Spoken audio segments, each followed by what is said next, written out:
Hey, what's going on, everyone? I'm John from the Daily Gaming Hub, and today we're going to be talking about the gaming news this week.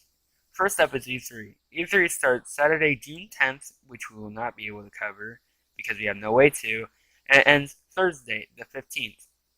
June 10th is EA's conference, June 11th is Bethesda's and Microsoft's conference, June 12th is packed with different shows like Sony's conference, the PC Gaming conference, and Ubisoft's conference.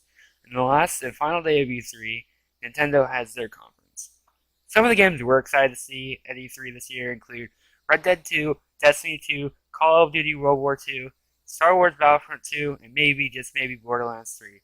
Even though it probably won't happen. But please, please, please let it happen. We can only hope.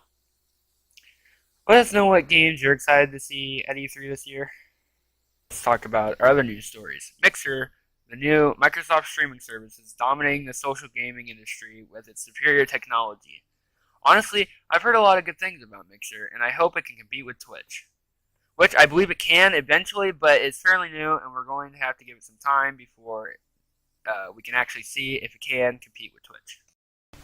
When you talk about gaming systems or the console wars, you've heard that recently the Xbox One has been adding games to their backwards compatibility roster, while Sony has no backwards compatibility options for their oldest titles that appeared on PlayStation and the PS2. They're going to be left in the past, sadly.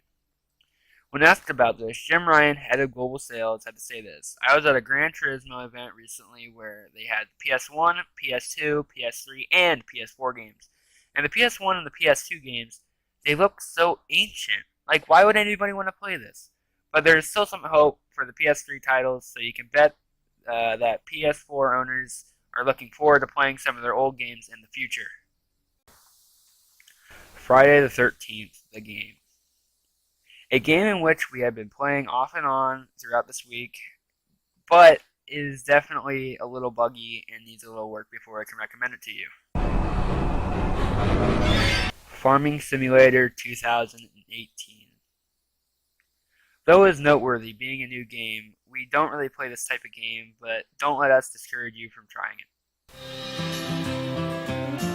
it. Dirt 4. It is a racing game, obviously, but the popular Dirt series being a rally-based racing game. So these are games that caught our eye this week, and yeah. This has been John from the Daily Gaming Hub, signing off.